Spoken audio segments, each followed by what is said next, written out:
Hello, everyone. Thank you for joining today's live webinar. We have a little bit of technical issues, but it's been resolved.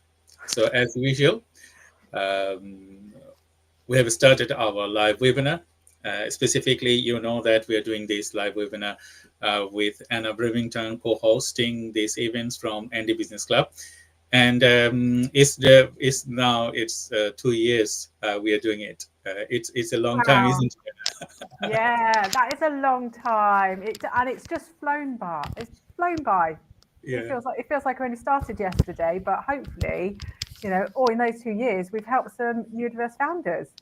Yeah, yeah. So this year, in December, we're going to be completing 2 years of our Andy Business Club. We have a vision to support Andy individuals, entrepreneur, and those people they wanted to work and as well as do business. And we have produced more than 20 episodes of individual webinar, and we will. You can find it on our YouTube channels and as well as on LinkedIn as well. And if you find something useful from here, then that will be our achievements. So, Anna, today we're going to be discussing business development for Andy founders. And earlier, we recorded a podcast, the business carve podcast that Anna is doing, creating the carve. Yeah. We talk about ND founders and the gaps and how we can work with them. So today, I think, Anna, we extend that conversation to the next levels because, when we talk about ND founders, until they find out their gaps, it's too late. Yeah. Yeah. It is. I mean, I'm an ND founder. I I remember thinking, why can't I finish a project? And why can't I do why can't I do why I keep procrastinating? And it's funny that actually my business sort of stalled quite significantly because I of my ADHD traits, but I didn't know I actually had ADHD because I've only just been diagnosed 3 months ago. But I sort of found out a couple of years ago that I may have it. And my business is 4 years old now. So, I started going through those bits of what oh God, why am I doing this to myself? Why is things not going quite right? And I didn't realise because I didn't realise I had ADHD, and because of that ADHD, there were gaps in sort of my not my skill set, but my behaviours maybe, and areas that for running a business you need. I'm very ideasy. I have loads of ideas, but those ideas kind of sometimes just go and disappear into the ether and nothing happens. Whereas I'm always jealous because Dr. Shah he's not just a thinker, he's a doer as well. So he gets stuff done and he organizes everything and it's brilliant. And I'm like, actually, I think I need some of those skill set because when you're in business, if you're always thinking and not doing, nothing much happens. So often I'm actually surprised when something does happen in my business because I get in the way all the time.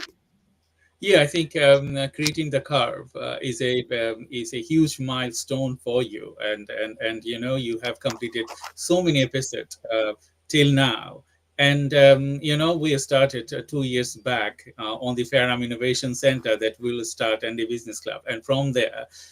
We gradually crawling down and completing each of the episode and those things. And now, after 2 years, we can see that yes, we have done significant progress developing these podcasts and talking about individual problems, solving anti founders. And we also learn from there because, you know, everything that we do, there is a learning curve as well as a teaching curve that you teach people. And you also learn from them because every person is different and every task is different because the task is modified with the person that you're going to be helping with.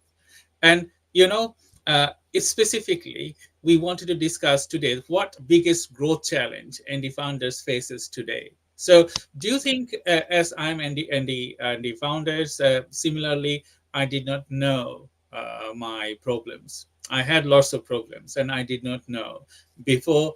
I knew that I'm autistic. I knew I'm dyslexic before, but I did not know how to support me or how to get supported from the community, and so on. So there is a biggest challenge and a gap, I would say, for many of our ND founders, that there isn't enough resources, there isn't enough funding, there isn't a lot of other things that we are not capable to fulfill our work properly. Yeah, that is the thing. When I started down the path of things like access to work and everything, it was just an offhand comment that, of getting the support that from people. And then, it was one thing, like once you start finding out about one thing, you find it spirals. So I started joining Facebook groups, following people on social media that had ADHD that were talking about strategies. And then I started listening to podcasts, and it's weird because once you start going down and thinking, oh, actually there is some support out there, there's a lot. But the one thing that I didn't find a huge amount of was business support. So this is why I'm glad that we've started what we're doing, because it was lots of live support.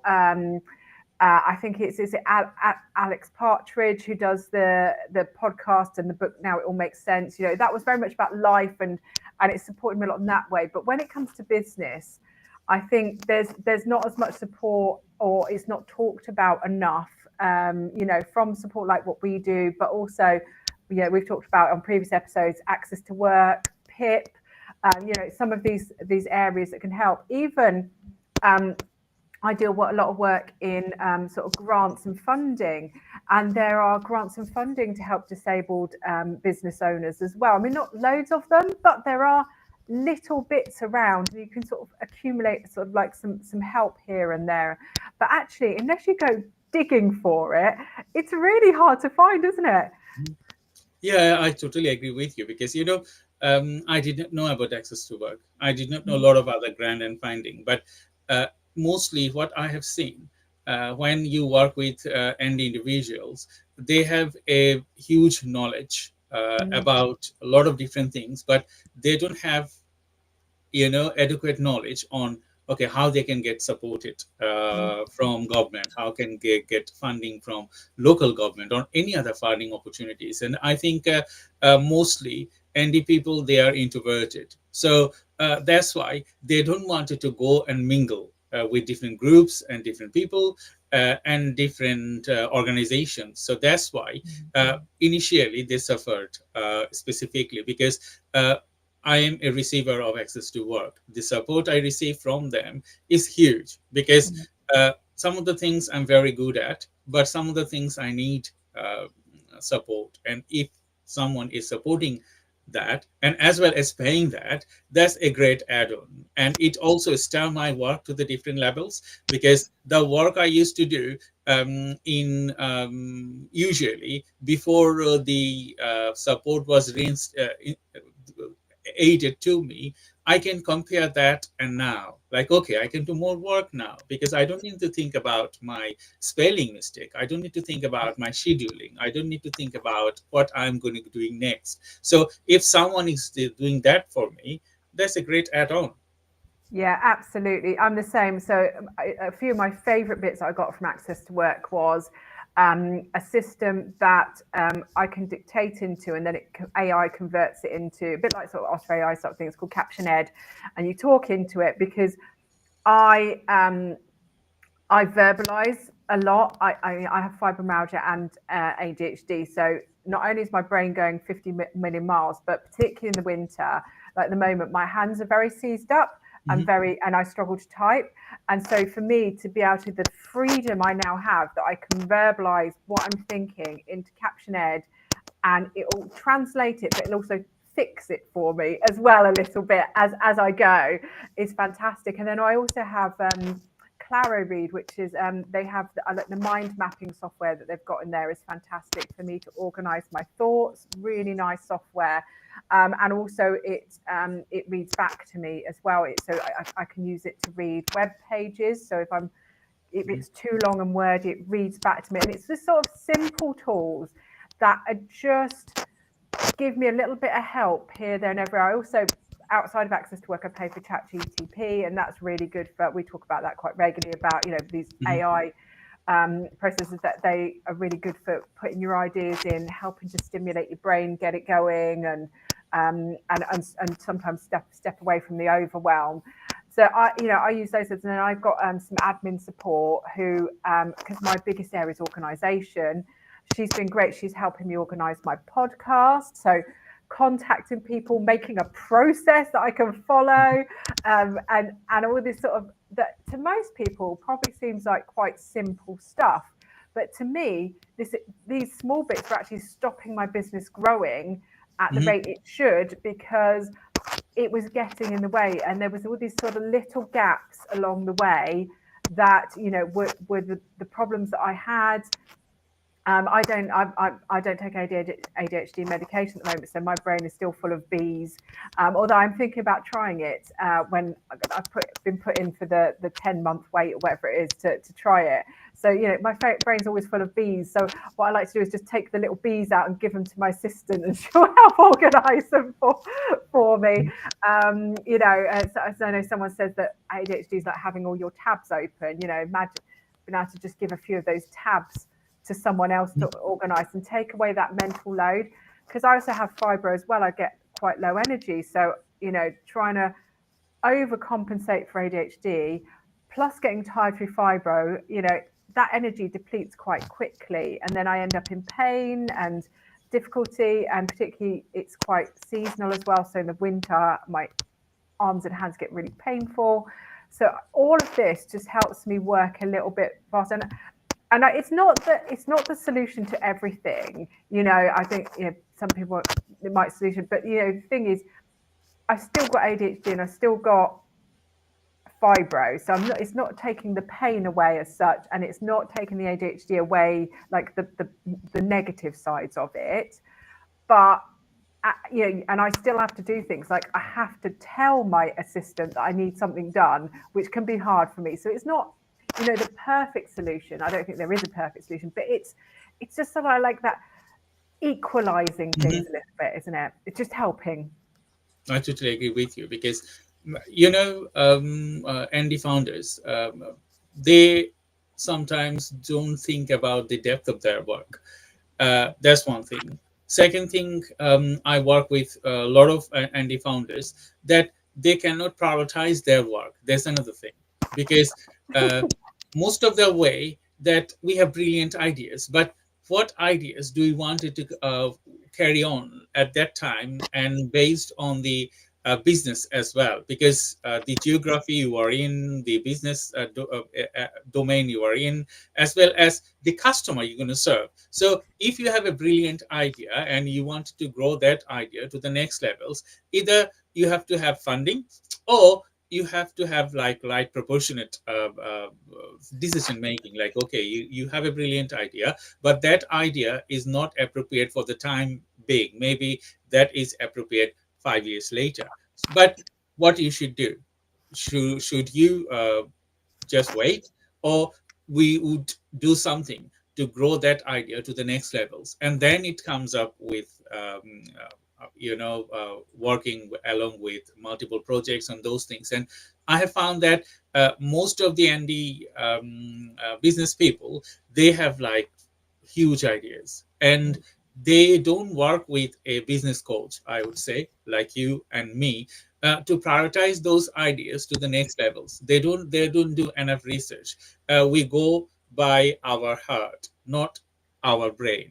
That's one thing, because when you go for your heart, you love it, you're going to do it. But it's not like your brain, what really the situation, or what really the atmosphere or the community want from you. And that times we struggle a lot. Yeah, and I think it's sometimes, because I think we talked about this on my podcast, but it's around, as sort of neurodiverse people in the world, the world isn't designed for us, and we have a lot of stuff in our brains all of the time, and knowing where to focus and concentrate when we're trying to deal not just with the business but with life in general.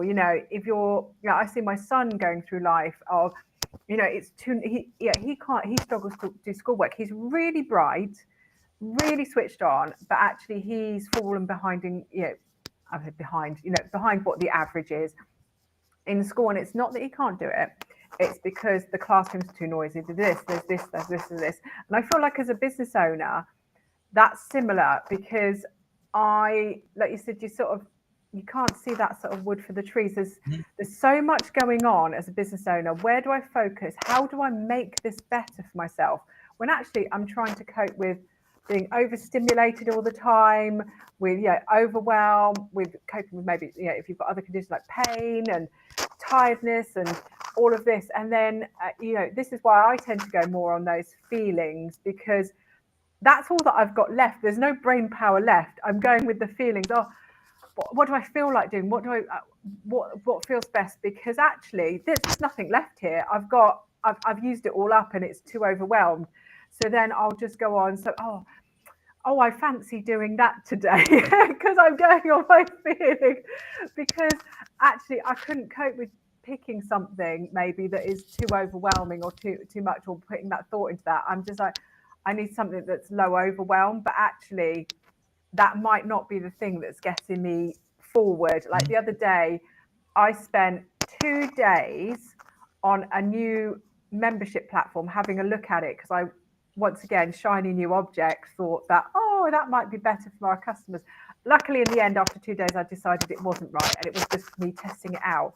But then I could have spent that 2 days marketing, because it doesn't matter what platform I'm on. I need to do the marketing for it. So, but I really like testing out new platforms. And because my brain was really tired, it picked the path of least resistance, the thing I was enjoying. And so I find that really hard. It's difficult to prioritize when the world is just overwhelming you generally. Yeah, I totally agree with you. But in that scenario, what I have suffered myself and the solution I have come across with is just like working with a opposite characteristics. Like, okay, I don't like writing things, but I would work someone different that he will or she will like to write things. And similar way, I don't like accounting, so I need someone to work with that they like accounting. So in that way, it balanced. So what I have suffered my previous lot of business I did, I was very worst on accounting and very worst of communication and those things. So I'm very good at planning, I'm very good at execution, so I can work with team nicely and I can communicate and finish product on time.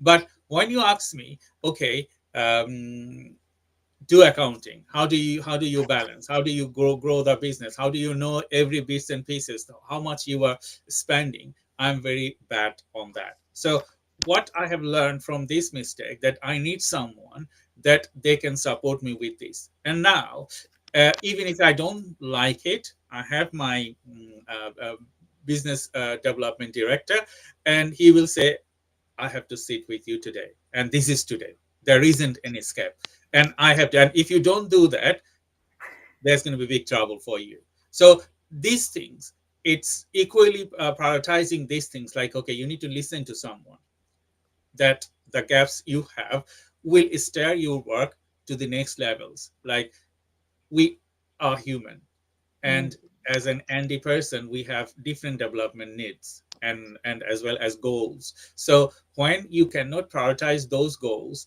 you need to find someone to grow with you, to work with you. It's just like sharing the stake with someone that will give you bigger opportunities. Yeah, it's that gap analysis, isn't it? My new assistant, she fills all the gaps. She's much more of a doer than I am. She's still creative, because I still need someone with that creative brain, but she really likes marketing. But she's one of the people, like, for example, I have loads of ideas for marketing and they just stay in my head. But she's like a platform specialist. She's used to putting like TikToks up, Instagram up, different social posts. So she's and she's good at planning and scheduling that content. So what we can do is I can download my brain on what types of content I want, and she can start scheduling it in. And then all she needs to do is say, Anna, make this video, or Anna, write this bit of content, because that's what I need. I need that accountability, sort of what you're talking about, the accountability. that's why I started the podcast, because my podcast is every month and it goes live, every week, and it goes live on a Monday. And I know that people listen to it on a Monday morning. So if my podcast isn't there, that's letting them down. And so that accountability keeps me going. I've just released my 30th episode. I mean, it's the first time I've ever done 30 of anything. So it's quite surprising. And I've managed to get it. So yeah, and I take it one step at a time. It's like 1 year, then I'll get to 2 years. We've been going 2 years now.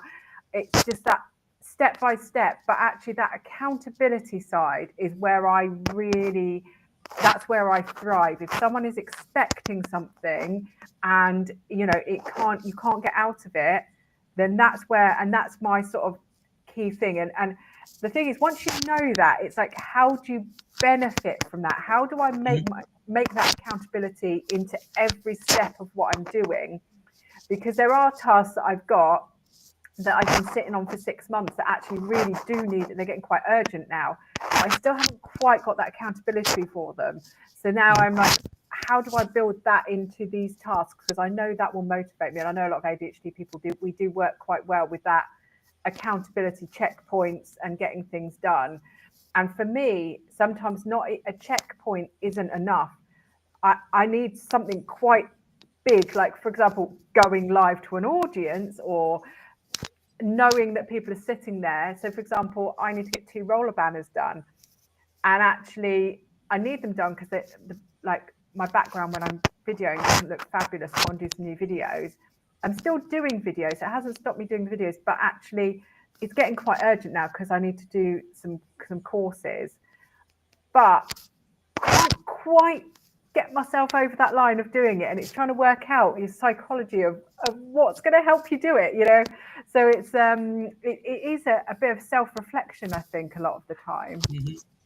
I totally agree with you because we talk about what growth challenge we faces for indie founders every day. There will be challenge, but you need to also overcome from those challenges, because if you feel all the time that you have a challenge environment and you do not change your tactics, then you're stuck with a job. Like, okay, you are not trying to overcome your barriers and implement different tactics. So I have found that when I work with any ND personalities, it's just like my strictness, because I know what I have done in my past, and we talk about our age last or on Yeah. last episode, that uh, I am experienced like 25 years, including my learning curve and all those things. So those curves and those learning that I have overcome, um, I can easily understand a newcomer. I can easily understand a business in the perspective of the current situation. Like, okay, if they need social media, if they need a video, if they need a business growth, or if they need a versatile software. But things with a newcomer, it's not like that way. They think that, okay, they knows everything, they can solve everything, but it's not that the way the business works. You cannot solve things in 1 or 2 days. You need experience, expertise, or you need to hire people to solve those things that you cannot do. Yeah, you do. And it's that sort of what you were talking about earlier, about that sort of balancing everyone in the team out. I love people that are new to a role where they've got all that energy and fresh ideas, but then you need the balance of people that are experienced. And then, like you were saying, and I think we were talking about this on my podcast, where you were saying about, focus on a couple of skills per each person, as because what we're doing is, you said about, we expect everyone to have all of these skill sets, which is this huge range of skill sets, which actually becomes overwhelming. And everybody can't be good at everything. And it's hard in small businesses where you don't have many people. But, for example, I mentioned earlier, I'm quite creative. And people get the best out of me if I'm being creative, ideasy, innovation. In my business or in any place I work, I always you have to do admin and planning, but we have to admit that isn't my strongest skill set.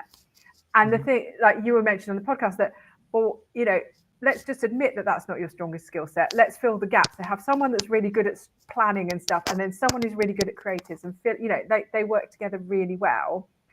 And because the thing is, the last thing you need is to try and, if someone's really good at creativity and things like that, the last thing you want to do is spend your time going, oh, actually, I want you to do loads of admin and I want you to do loads of this stuff, because but that's not what they're good at. You're trying to hire them for something or force them into a box that they're not good at. And actually, that will take away, if they're spending all the time doing stuff they hate, that I know if I'm doing loads of admin, actually my creativity dulls a little bit because I'm overwhelmed. I'm straining myself to do something else.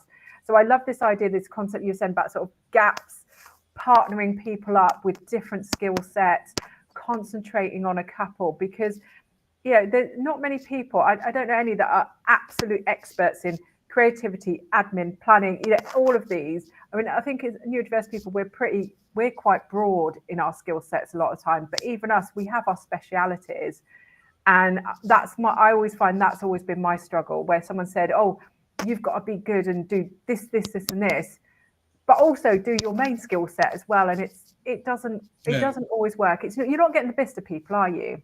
No, you can't do that, because as I say that earlier on, you're creating the curve. Like, you can have main characteristics, main expertise, maybe one or two or three, sometimes even more, based on your experience and your age as well, because you need to, age plays a vital role of your learning curves. Because otherwise, if you are 17 years old and you think that, okay, you are doing business for 15 years, that will not support you, because you may started your business at 12, and then now you are 17 years old. Yes, you have some learning curves, but the age is different, because with age you fulfill, you learn, and it's just like trial and error, isn't it? You learn something, you made mistake, you rectify those, and you succeed. So that there is a saying that the more mistakes or more failure you have, the more success you're going to be. Why? Because you learn different things, you learn steps, you learn how to make it right on the second time. So that's the way I think the ND founders, they should think. Like, yes, you have great skill sets, and that skill sets may be in particular domain, so you need to find someone opposite that you can't do, or maybe it will take you time to learn those skills. So you can find someone and learn those skills with a period of time, 2 to 3 years, and then you can say, okay, I have one skill set, so I'm a good developer, and then I have learned with someone, and then now I can say, okay, I'm a very much a good organizer. I was an organizer before, so I have another skill set ticked. So that's way your skill set will grow. So do you know what? It's funny because I started this business, I think I was about, I was just going to say, I started my first business. You really resonated with that. I started my first business around 24, 25. And actually, I sit here now going, if I knew then what I knew now, my first business would have been totally different, that age thing, because the amount I know about business, I'm on my fourth business now. I'm a bit of a serial business opener. And if I opened mine was a web agency. And it was early days. So this was sort of 2024. Sorry, not 2004. And I had a web agency because I started life as a programmer. So really early. So there wasn't as much competition back then. But I was really experienced. I didn't know anyone that owned their business. No men. Is that what you were thinking? And it was very, and I ended up closing it after a couple of years because it was too much, for someone so young, to when I had no one to really talk to about it. But if I'd known now, particularly how big the web became and how popular it came with, I could have had a huge agency. But it wasn't the right time for me. I was very young, and it was difficult. Now like my business, at the moment I've just pivoted it because I'm still, at 46, still working out what works with me and my ADHD. And actually my new pivot works really, really well. So I'm finally at age 46 found something that I love doing, and it's teaching and training and having a community. But it's that learning as you go along. What you said just so resonated with me, because what I know now compared to 25 years ago is hugely different. I totally agree with you. So we have a few more questions from the audience. Thank you everyone for joining our live webinar. And I'm Dr. Shah Siddiqui, and I have Anna Bravington from ND Business Club. And we're going to be trying to answer some of your questions, because we have a lot other things to discuss with this webinar. And we are nearly halfway through. So I get one, the first one: how ND entrepreneurs balance innovation with structure? You mean business structure? Yeah, that's a tough one, because in some ways they almost feel opposite ends of the scale, because innovation is around change, and and I know particularly from an ADHD background that actually we do love a bit of innovation, but we struggle with the structure. But actually I find that if you have the structure underlying, innovation is a bit more controlled and productive. And that's where I definitely struggle, because with anything, if you've got processes and structure, I'm a huge fan of talking about exit plans and business goals, where your business is going, because actually without that underlying structure, innovation is almost meaningless if it's not taking you somewhere. You have to go. One of my favorite quotes is from Alice in Wonderland, and she's talking to the Cheshire Cat, and she said, or something around, which way should I be going? And he says, well, where do you want to go? And she said, I don't know. And he says, well, no way is good for you, because you don't know where you want to go. So for me, I've been doing a lot of work with founders on sort of mission, vision, and end goals. Do you want to retire in 20 years with your business? Do you want to sell it? How much money do you? I did an exercise with ChatGPT where I worked out, if someone was going to retire in 10 years, how much would they need in the bank to keep them going till like 90, earning a certain amount per month, so that they sort of could work out, actually I need, and it was worked out something quite high, about 800, 900,000 pounds in the bank. So if you've got that, then you work backwards and sort of work where you want to go. And then innovation layers on top of that. Right, how could I get to this money? Right, this is what's popular in the market. This is where the money is. So I need to innovate around this area, or I need to do something here, because I know that I might be able to sell my company for £1 million in 10 years or something. So you have to work backwards to that structure, because otherwise you could just innovate until you die and not really get anywhere. I mean, I've had loads of amazing. Do you know what my latest idea is? And it's never going to happen. But I kind of like fruit and want to eat more fruit. And what I want someone to invent is fruit dips, because I don't like fruit on its own, and I want something to dip it in, like some like chocolate or honey sauces, but like not standard, like some ones that really go with fruit. I'm never going to invent it, because so if someone could invent that, that would be really good. Now that's innovation. There's something that I think people would like. Has it got anything to do with my business? No. So does it take me towards my goal?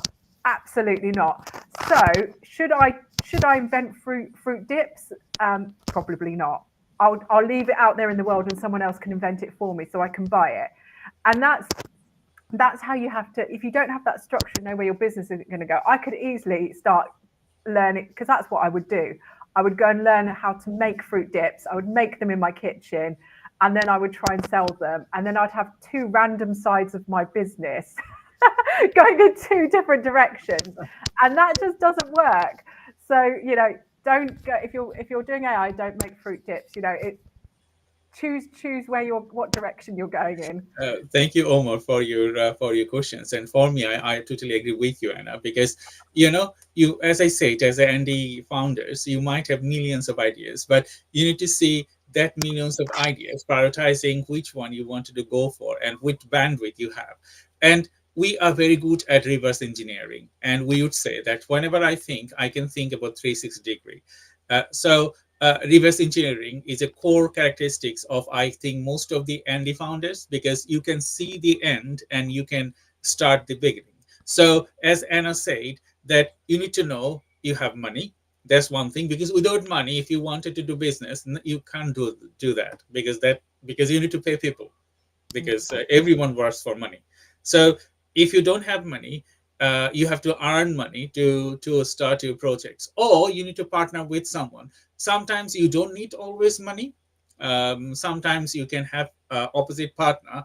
They can help you those things that you aren't good at, but those things you share, common, common views, but different bucket.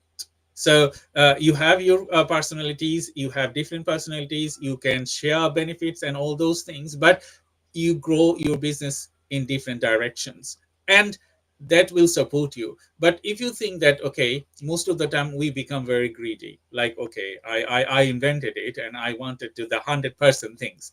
At that time, most of the ideas will fall apart. Why?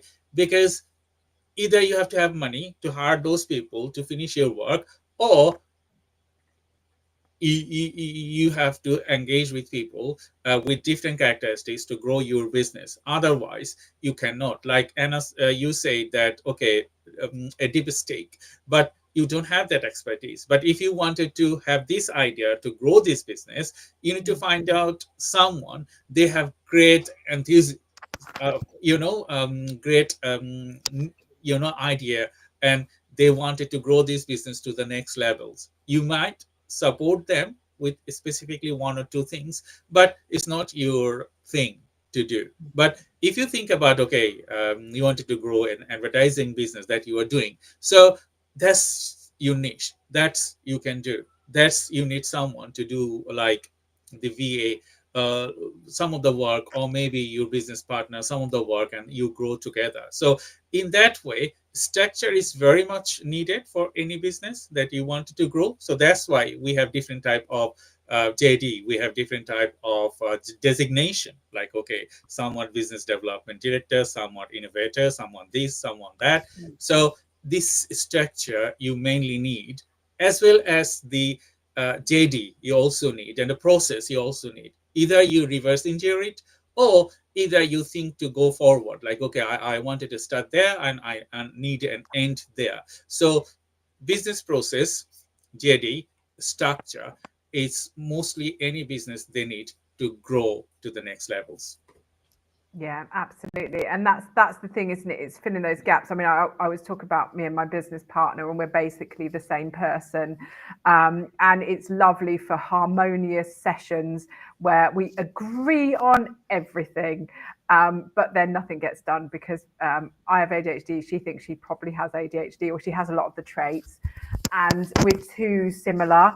And actually, this is why when I picked my assistant, I think we picked someone different because we can do the strategic side and agree with each other, and then she can come in and say, oh, hang on a minute, or yeah, and get stuff done for us. So we finally filled that gap. I totally agree with you. I have another question, like, how can Andy founders create a work environment that supports both themselves and their team? I think these questions, thank you for sending this question, Saludin. This question is crucial. Why? Because sometimes we think when you're asking questions is not good. But as an Andy founders, you might have millions of questions, and you need to ask those questions to be clarified the work you're going to be doing with your team, with your partner, and with your client. And that's really needed. And when you wanted to create a work environment, you need to value everyone from top to bottom, everyone. Otherwise, if you do not value them, you cannot create a great work culture. Yeah, I agree. I mean, I love things like someone showed me when they take on a client, they have a form which is, how do you like me to work with you? And I love this. It's like, do I prefer email, text messages? Do I need lots of instructions? Do I need this? Do I need that? And I think things like that are quite nice for internal teams as well. It's that real openness culture of are positives, but also not scared to talk about the things that we struggle with. Because a lot of the time, and we've talked about this before, Dr. Shah, haven't we, that people are scared to say about the things they struggle with at work, because Mhm. then they get, like stopped being invited for meetings and pushed to one side and passed over promotion.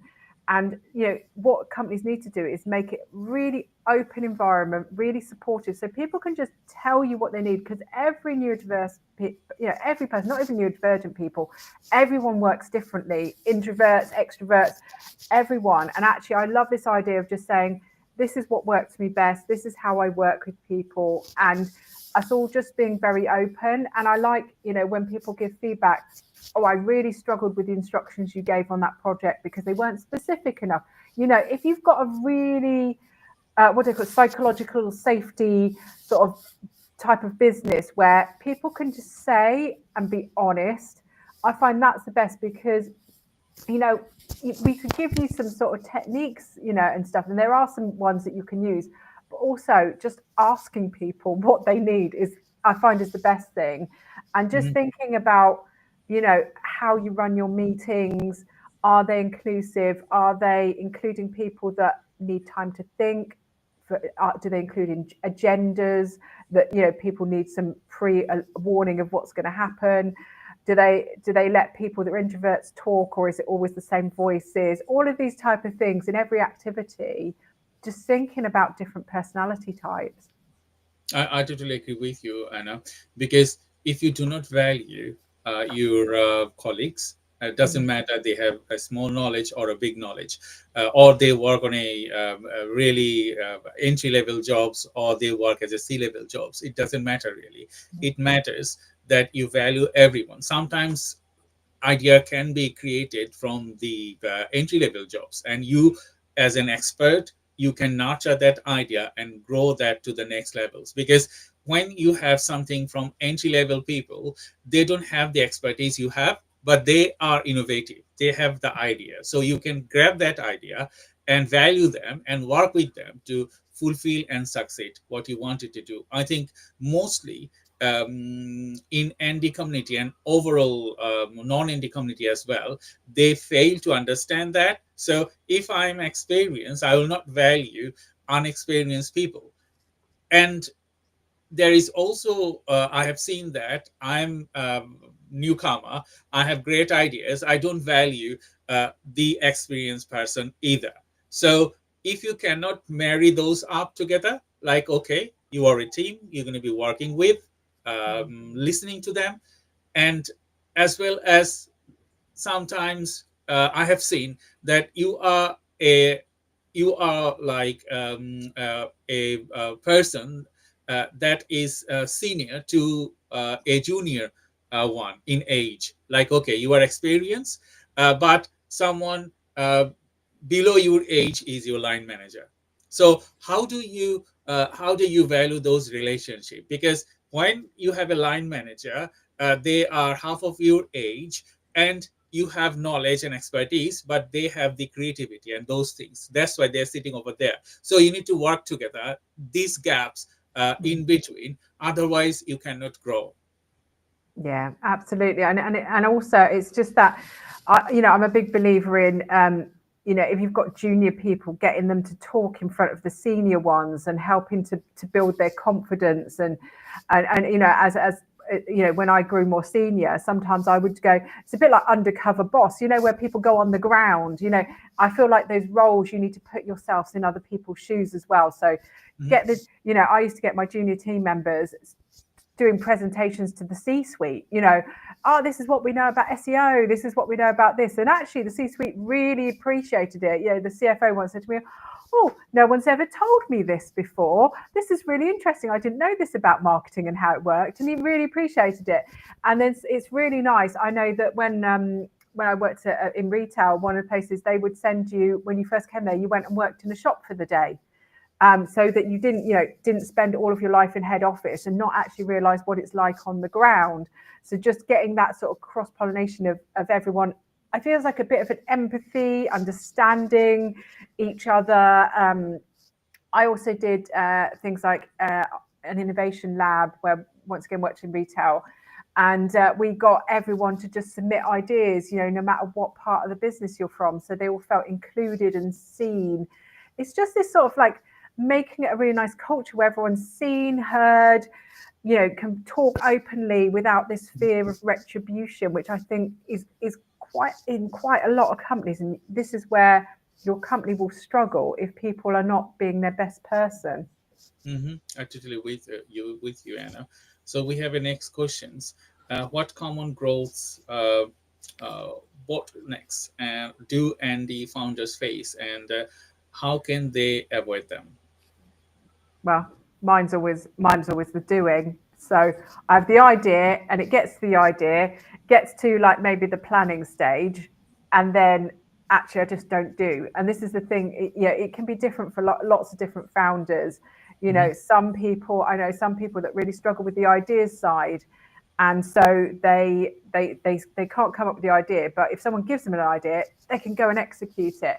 One of the biggest bottlenecks I find is sales and marketing, because weirdly, it's kind of strange that a lot of the ND founders I found that's the one they struggle most with. I think, some people, like you said earlier, a lot of people are introverted, don't like talking to people, and from an ADHD perspective, marketing sales is quite big topics and can be very overwhelming. You've got to decide who you're going to market to, where you are, where you're going to market to, and I think it's you have to find your own bottleneck. I know exactly what my bottleneck is. It is the doing, and I fulfilled that by getting a VA for me through Access to Work. That's helped me, but also trying to get, someone mentioned structure earlier, trying to get a bit of structure in place so that if I have an idea, is that take me through to, like, how can I get that all the way to actually actioning? And talking about the innovation that we talked about earlier, I do get shiny object syndrome problems. So I've just redone my business goals. They're almost the same, and my mission and vision to just, and actually I'm going to keep doing that yearly because I need to keep myself on track. And it's that eyes on the prize, isn't it? Where are you trying to go? But I Hmm. think it's back to that honesty. You've got to be self-aware and honest with yourself. What is your problem? What is your bottleneck? What is causing it? Often it's you. I'm not going to be mean, but it is often, whether you're neurodivergent or not, it's often you, or your business partner. There's something, normally quite high up, that's causing a problem.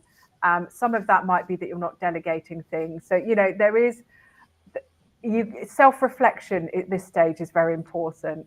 Yes, I totally agree with you, because sometimes we have a tendency, and the people, and now it's more, because people leveled some of the people, and the people they leveled us is superhuman.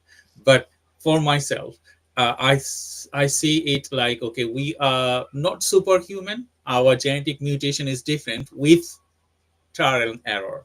So when you question yourself, like, okay, the things you wanted to do, is it right for your business? Is it are you making a good commitment with your team members? Are you following a strategic path that will give you some measurable outcomes? Those are the things you need to question yourself. Sometimes we carried out like, okay, I wanted to do this, and we engage so much, and at the end we don't think like, okay, what results we wanted to bring. So you need to think about the results first, and then reverse engineering it, and then lay out the bricks. Okay, I wanted to make a 20-foot bridge, and that bridge I wanted to go other on the other side, and what I need, what are resources I need, what materials I need, who do I talk to? Because if I don't have expertise, I may have expertise that I'm a builder, but every trade, you don't have everything. So you need to combine with some of the people to finalize and to reach your goals. So that a way, and question yourself, that okay, question yourself, is it right? And how you can make it better. If you can self reflect and self judge yourself, you will be a good team player. You will listen to people, and you will value other people as well. Yeah, absolutely. And also, I know it's really harsh, I said about this sort of that self-reflection that's blockers, but it is, if we're really serious about our business succeeding, and because this is our business, this is our money, this is our life, if you're really serious about that succeeding, you have to do the hard things. There's a quote that someone said, which was, the magic you are looking for is in the tasks that you are avoiding. And I love that because, we're often looking for that. What's going to make me my million, what is it, Del Boy from Only Fools and Horses? This time next year, Rodney will be millionaires, he says. And, what is we're always going, oh, he was always searching for the next big thing, the next big thing, next big thing. But, it's often in those things that we're avoiding, those blockers, that actually, if we just manage to get round, what I think the problem is, and I do this too, it's the hard things. Sometimes you can't push yourself to do them, and that's what blocks you.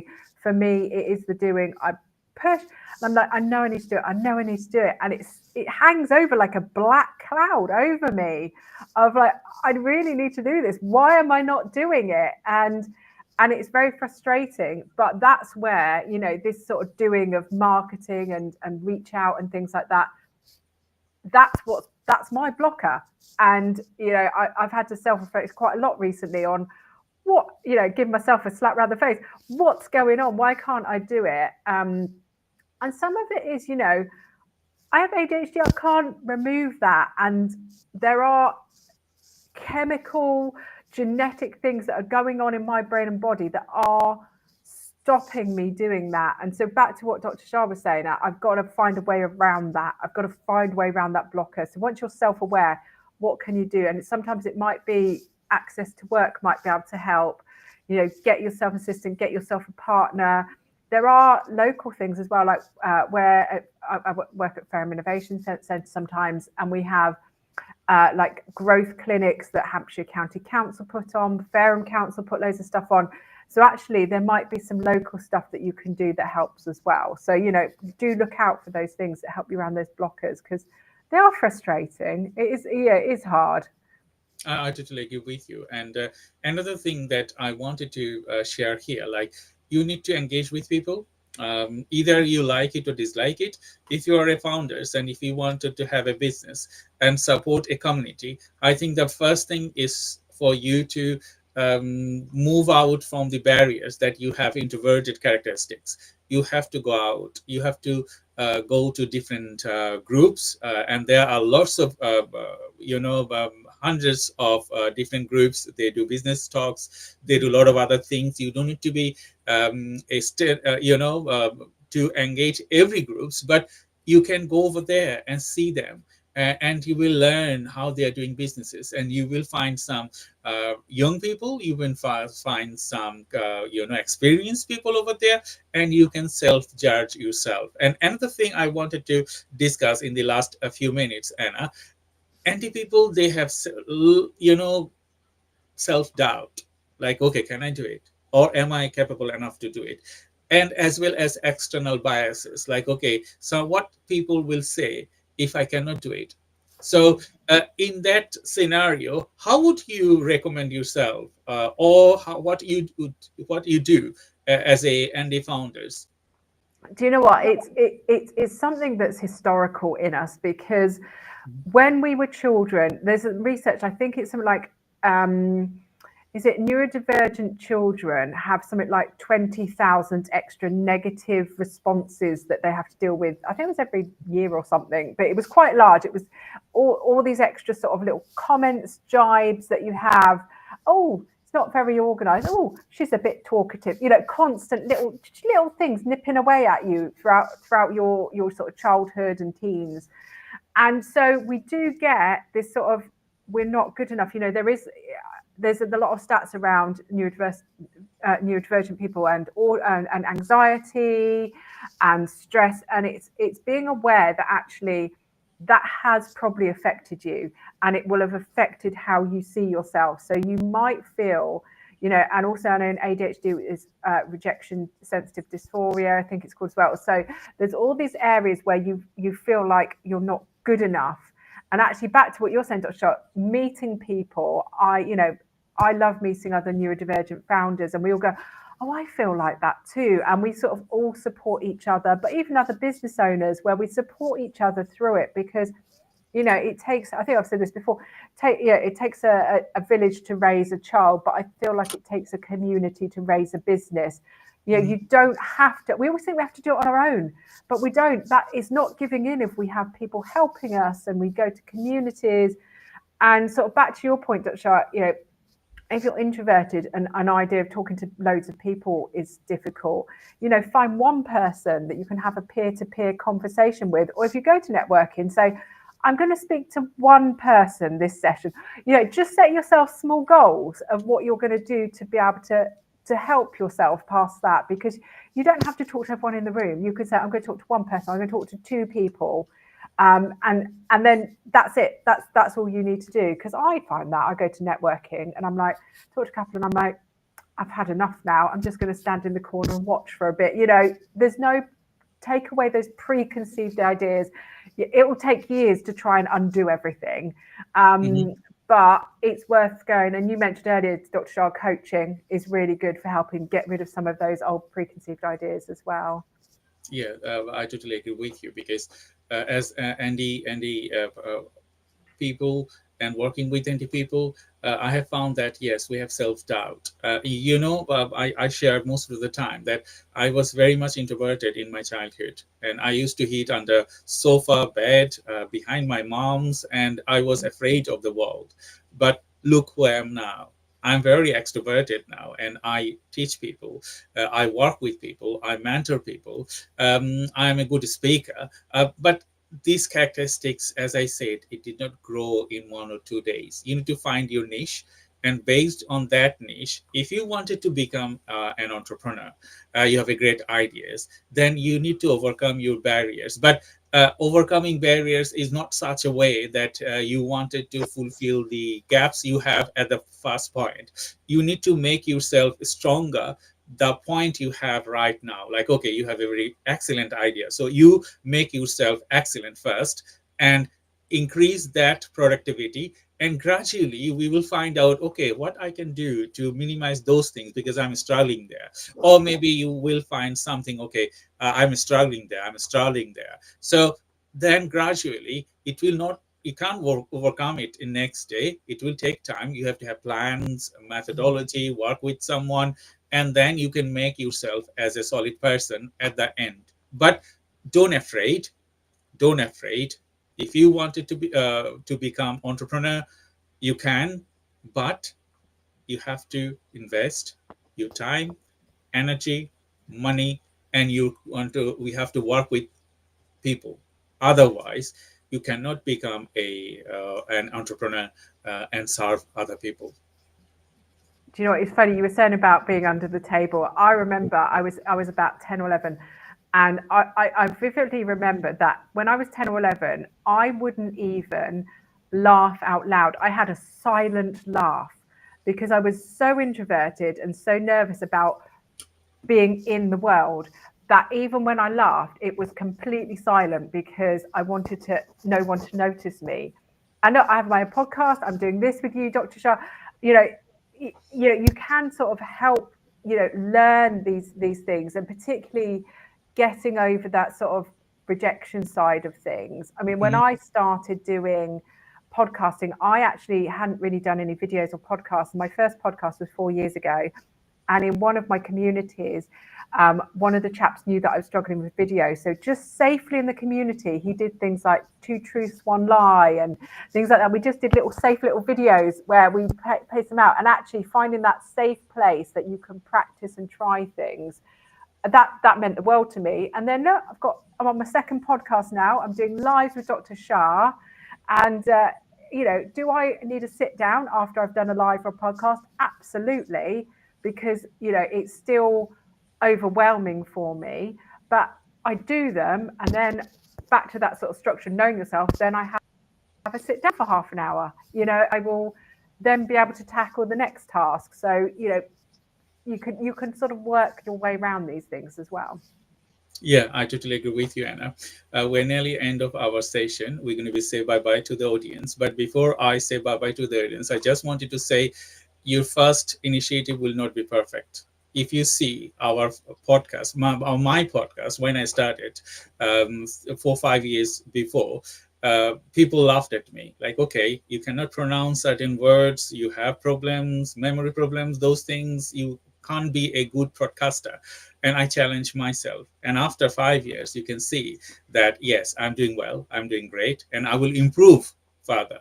Mm. So it's not like that one time developments. We develop over time, we learn over time. So, Anna, thank you very much for your time today. And thank you, all the audience. You have hopefully enjoyed our talk. And we're going to be welcome you to the next episode of Andy Business Club podcast in 11th of on 11th of December. And we're going to be talking what legislation do we need to change for Andy people in the UK, and we are working for that last 2 years. Although we have a great vision, we haven't reached that vision yet, but we know that when we working with people for you, we will reach there. Thank you. Thank you, everyone, and bye bye for today. Bye.